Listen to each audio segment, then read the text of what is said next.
Hello students, so we are going to start our chapter 3 metals and non-metals for class 10 students. This is your introductory lecture so that you can all know about what are metals, what are the physical properties and chemical properties of the metals. So this is your this is the lecture for you all so that you can just know about these terms. Okay, first is our metals. Metals क्या होते हैं, metals होते कहाँ हैं, कैसे मिलते हैं, तो पहले हम इन्हीं के बारे में बात करते हैं, फिर हम आगे जाएंगे इनके फिजिकल प्रॉपर्टीज और इनके केमिकल प्रॉपर्टीज के ऊपर. Metals are some substances which are present in nature, but इनके फिजिकल प्रॉपर्टीज के बेसिस पे ही आप ये समझा पाते हो that these all are known as your metals. सबसे पहले मैं आपको एक छोटा सा एक हिंट दे देती हूँ कि हमें मेटल्स नेचर में किस तरीके से मिलते हैं और फिर हम आगे चलते हैं प्रॉपर्टीज़ के ऊपर. मेटल्स की अक्रेंस, मेटल्स हमें नेचर में मिलते हैं ओर्स एंड मिनरल्स के फॉर्म में. हमें दो तरीके से मेटल्स मिलते हैं, first is are ores and second is are minerals. Ores होते हैं जहां से आप अपने मेटल को इकोनॉमिक लेवल पर एक्सट्रैक्ट आउट करते हो, निकालते हो. इकोनॉमिक का मतलब होता है लार्ज स्केल के ऊपर, बहुत ज़्यादा अमाउंट में जब आप अपने मेटल्स को निकालते हो. मिनरल्स, मिनरल्स वो सब्सटेंसेस हैं जिनके अंदर आप एक लो स्केल के ऊपर अपने मेटल्स को एक्सट्रैक्ट आउट करते हो. मिनरल्स जो हैं वो हर एक मिनरल आपका ओर बनाता है, बट ओर हर एक मिनरल से बना नहीं हो सकता, मतलब हर एक ओर से मिनरल नहीं बनता. तो यहाँ पे मैं आपको एक लाइन लिख रही हूँ, all the ores are minerals but not all minerals are called ores. हर एक ओर तो एक मिनरल है, बट हर एक मिनरल एक ओर हो ऐसा ज़रूरी नहीं है. So this is your metal. ये मेटल की अक्रेंस है. हम इन टॉपिक्स के बारे में बाद में फर्दर बहुत ज़्यादा ब्रॉड लेवल पे बात करेंगे, क्योंकि हम इन्हीं के एक्सट्रैक्शन को भी पढ़ेंगे और that will be are one part in which we will discuss about the ores and minerals, how we will extract out our metals and how we will purify them. So this will be discussed in one part. Today we will start with the physical properties of metals. होती क्या है physical properties? Physical properties का मतलब है physically उनका appearance nature में किस तरीके का है. तो आज हम बात कर रहे हैं physical properties के बारे में. फिजिकल प्रॉपर्टीज हमारे पास फर्स्ट प्रॉपर्टी जो है इसकी मेटल्स. मेटल्स नेचर में मिलते हैं and these are very much lustrous. ये कैसे होते हैं? लस्चरस. लस्चरस का मतलब होता है चमकदार. ये चमकदार होते हैं नेचर में, बहुत ही ज़्यादा शाइनी. आप कह सकते हो लस्चरस का मतलब शाइनी. नेक्स्ट, मेटल्स जो हैं वो आपके होते हैं सोनोरस. सोनोरस का मतलब होता है साउंड क्रिएटिंग, यानी कि किसी भी तरीके की साउंड क्रिएट करना. And that will B also vibrating. That sound will be also vibrating. वो भी वाइब्रेटरी जो साउंड क्रिएट होता है. मान लो आप लोगों ने बहुत पुराने जो सरकारी स्कूल्स होते थे, आजकल के हमारे स्कूल्स में इलेक्ट्रिक बेल्स होते हैं, we can not just see them कि अंदर उसके आवाज़ कैसे क्रिएट हो रही है. बट पहले के टाइम में जो सरकारी स्कूल थे, आज भी ऐसे कुछ जगहें हैं जहाँ पे सरकारी स्कूलों में इस तरीके की सोनोरस मेटल्स का यूज़ किया जाता है to do the बेलिंग.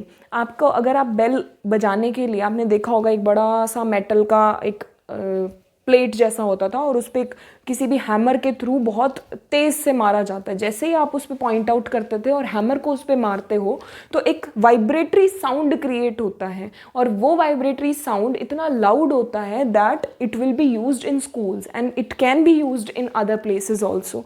So these metals are sonorous. They produce some sounds and that are also vibratory sounds.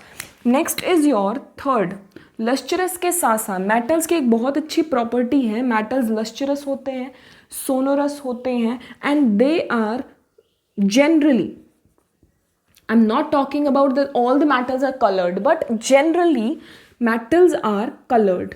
Metals आपके नेचर में कैसे होते हैं, कलर्ड, और इसमें भी आपको ज़्यादातर कैसा मिलता है कलर, येलो कलर के होते हैं, या फिर सिल्वरी वाइट कलर होता है, या फिर आपके पास और भी बहुत सारे ऐसे डिफरेंट एक्सेट्रा कलर्स हैं, बट जनरल जो कलर हमें मिलता है येलोइश या फिर सिल्वरी वाइट।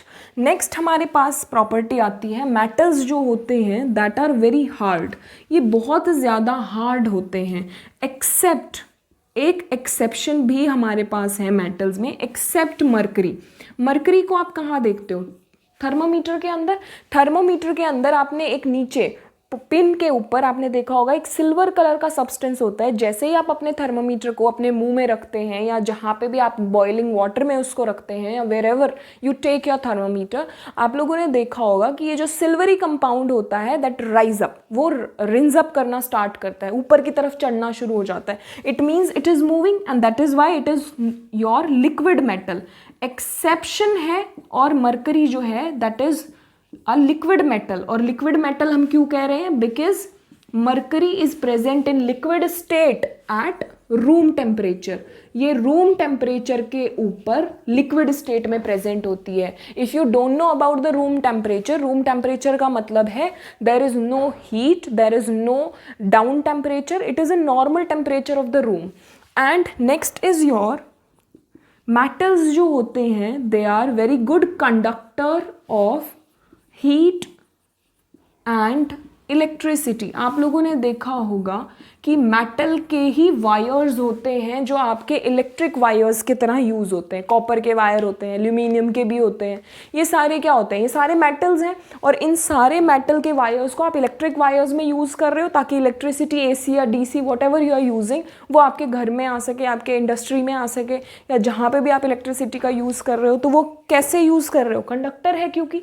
नेक्स्ट हीट, आप लोगों ने ऐसे बहुत सारे यूटेंसिल्स देखे होंगे आपके किचन में, ऐसे बहुत सारे यूटेंसिल्स हैं which are made up of metals. Basically all the utensils are made up of metal, but nowadays we are using alloys more than metals. हम लोग ज़्यादातर alloys use करते हैं। metals के जगह पे अगर आप alloy use कर रहे हो तो they are showing some or they are indicating some properties of metals and some of non-metals. but यहाँ पे जो heat का, आप जो heat की बात कर रहे हो, अगर आप metallic utensil लेते हो तो आप लोगों ने देखा होगा हर एक utensil warm up करने पे, boil up करने पे on the burner वो बहुत ज़्यादा गर्म हो जाता है, and that is the conduction of heat. next is your metals जो होते हैं हमारे पास, इनके फिजिकल प्रॉपर्टीज के अंदर इनकी lustrous, sonorous, generally coloured, hard, conductor of heat and electricity. next is your high melting and boiling point. high melting and boiling point, इनका melting point और बॉइलिंग पॉइंट बहुत ही ज़्यादा होता है। क्यों? क्योंकि बहुत हार्ड होते हैं, तो इनको मेल्ट करने के लिए या मोल्टन स्टेट में ले जाने के लिए हमें बहुत ज़्यादा हाई टेम्परेचर प्रोवाइड करना पड़ता है। Next is your melting and boiling point की जब हम लोगों ने बात करी तो these are some basic properties, physical properties which are showing us the physical appearance of the metals. जो हमें नेचर में मेटल्स मिल रहे हैं उनकी फिजिकल अपीयरेंस के बारे में बता रही है। नेक्स्ट हमारे पास है some chemical properties, but chemical properties को समझने से पहले first of all we will discuss about the boiling point. What do you mean by boiling point? In 6th standard we used to learn that boiling point is that point at which your boiling starts. ऐसा point जहाँ पे boiling start हो जाती है that is known as your boiling point, but now we are in 10th standard, we can not use the 6th standards definition. Boiling point क्या होता है? Boiling point को समझने के लिए यहाँ पे I am making a container, मैंने एक कंटेनर बना दिया आपका, और इस कंटेनर के अंदर मैंने इस लेवल तक कुछ लिक्विड को रखा है। आप लोगों को सभी को पता है लिक्विड जो है वो अपना एक सरफेस मेंटेन कर लेता है, and this is the surface of the liquid, this is your liquid. Liquid को अभी तक आपने हीटअप करना स्टार्ट नहीं किया है तब तक आपका कुछ प्रेशर अप्लाई हो रहा होगा लिक्विड के सरफेस पे, and this pressure is coming from the atmosphere. ये जो आपका प्रेशर है ये कहाँ से आ रहा है? एटमोसफेयर से आ रहा है, जो आपके लिक्विड के अपर सरफेस के ऊपर एग्जर्ट हो रहा है, and that pressure is known as atmospheric pressure. क्या कहते हैं हम इसको? एटमोस्फेरिक प्रेशर कहते हैं। पर जैसे ही आपने अपना बर्नर रखा है यहाँ पे, और इस बर्नर ने जैसे ही हीट करना स्टार्ट करा लिक्विड को, अब क्या होगा, यहां से कुछ बबल्स क्रिएट होंगे, ऊपर की तरफ बढ़ेंगे। पर क्या जैसे ही आप अपना बर्नर ऑन करते हो ये बबल्स क्रिएट होना शुरू हो जाते हैं? नहीं, जैसे ही आप अपना बर्नर ऑन करते हो इट टेक्स सम टाइम, ये बहुत थोड़ा सा टाइम लेता है to create the bubbles from the bottom of the container to rise up to the surface, जो सरफेस तक जाने के लिए कुछ टाइम लेता है।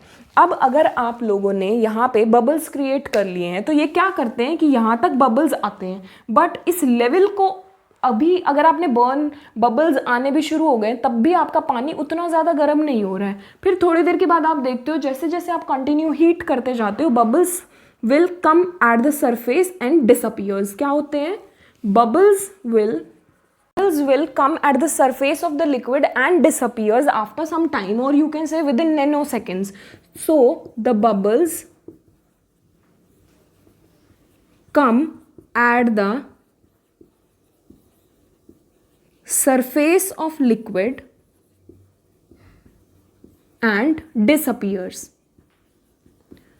जैसे ही लिक्विड के वेपर्स आपके सरफेस तक आएंगे वो डिसअपियर हो जाएंगे। What is this? अगर आपने यहाँ पे कोई वेपर क्रिएट किया है तो वो वेपर भी तो आपका प्रेशर एग्जर्ट कर रहा होगा ना, और यही प्रेशर तो हमें देखना है। एक लेवल आपका वाटर का था, यहाँ तक आपका क्या लग रहा था? एटमॉस्फेरिक प्रेशर, और उस एटमॉस्फेरिक प्रेशर के साथ साथ आपका नीचे से जो लिक्विड आपने बर्न करा था,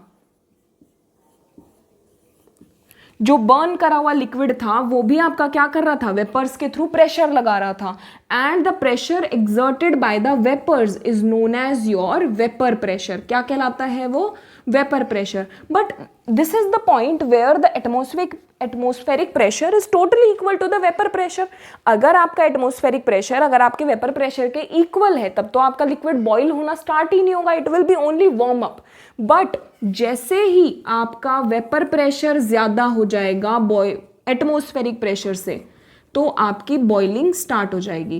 एंड दैट पॉइंट, या आप लोग जब 10th क्लास के अकॉर्डिंग डेफिनेशन देंगे what do you mean by boiling point, so boiling point is that